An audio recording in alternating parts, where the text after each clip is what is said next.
Comments made on the following paid commercial program are an expression of opinion only and should not be construed in any matter whatsoever as recommendations to buy or sell any financial instrument at any time.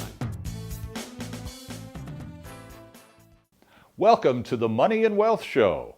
On the program this week, tax tips with David Ingram, money commercials, and our special guest, Bill Vander Zalm.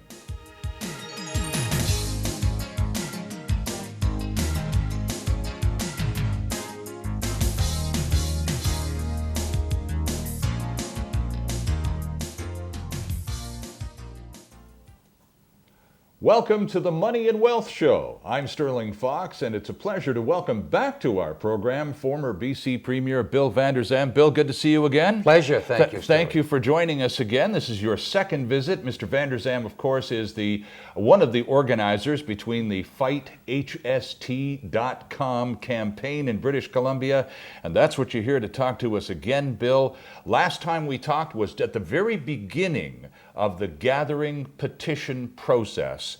And I gather that you're about done with that. Tell us where you're at right now here as we begin the month of June. Well, Elections BC requires us to get 10% of the registered voters. We now have 10% of the registered voters in all 85 constituencies.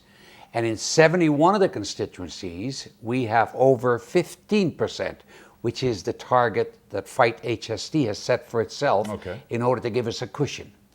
In some of the more liberal constituencies, we're up as high as 30%. So we're doing extremely well. We have over 600,000 signatures, and we're hoping that very soon we'll have 750,000 signatures. And the reason that this is so important, that's because that was the exact amount of votes that the Liberals received in the last provincial election. So we're matching the vote.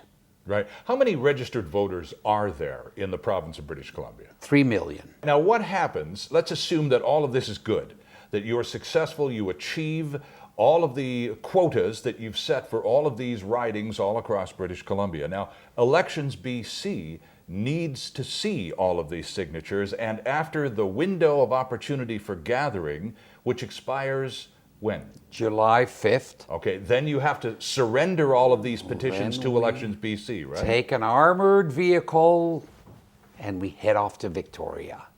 We have a real treasure in the vehicle, obviously. So then we take it to Victoria, to Elections BC, and they have 42 days to review it, to make sure that the signatures are correct, that we don't have some people on there twice or more than twice or whatever. And after that process, and they've got to be registered voters in order to qualify. After that process, it goes from Elections BC to the Legislative Committee. The Legislative Committee then reviews it and recommends to the Legislature. And the Legislature has one of two options. They can either deal with the legislation that we've presented and approve it or turn it down, or they can send it to referendum. Now we're saying, no, we don't want a referendum because that's $20 million and that takes us a year hence because it can't be done until September of 2011. And it's costly, it's crazy. And we already have a referendum. We have asked, they know where the people are at. They've done their own polling. They know that 80 to 90% of the people are opposed to the HST. So they don't need to ask the people again, it's there now.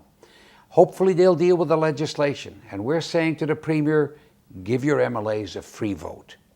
Now I doubt that this will happen, but it would be, I think, a very good way for him to gracefully bow out.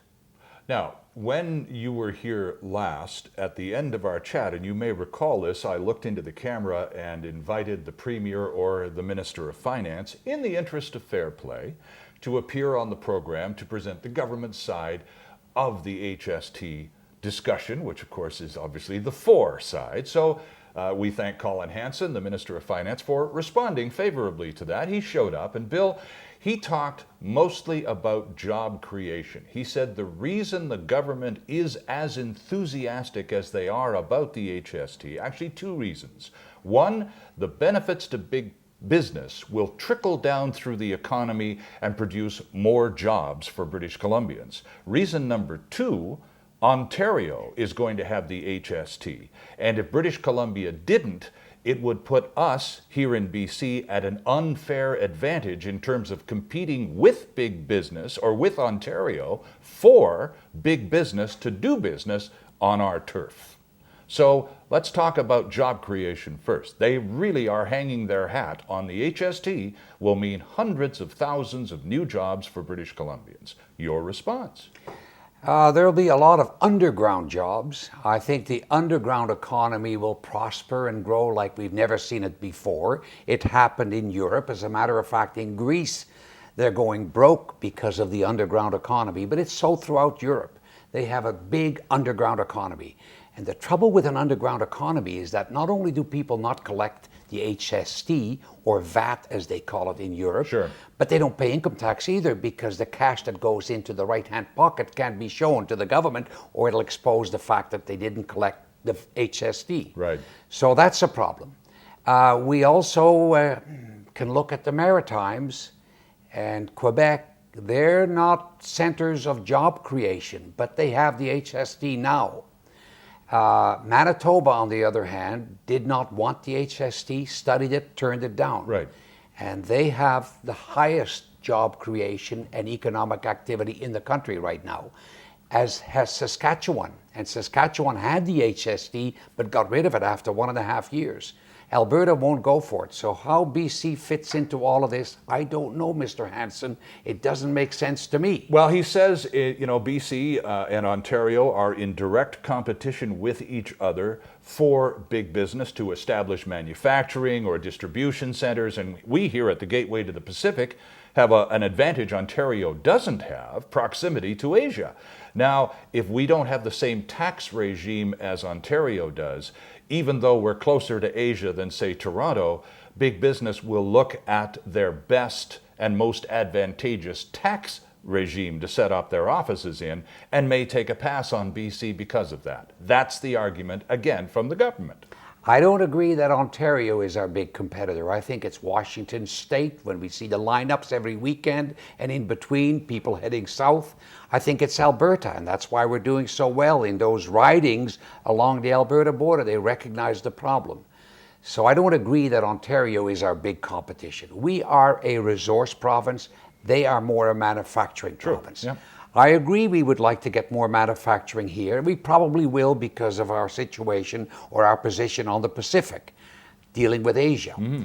But aside from that, if the government really was wanting to see a particular industry establish here and create jobs, they could do so differently, as they did for the movie industries. There's ways they can handle that, as long as the tax is provincial. The moment we give the tax as it's proposed with the HST to Ottawa, we have no more control. Ottawa controls what it is that they might exempt or not exempt, and how much the rate. That'll all eventually be Ottawa's control. It's a dangerous game they're playing. It's not good. We're delighted to have Bill Vander Zalm, one of the proponents of anti-HST sentiment in our province, back with us here on the Money and Wealth Show, and we'll be back with lots more after this.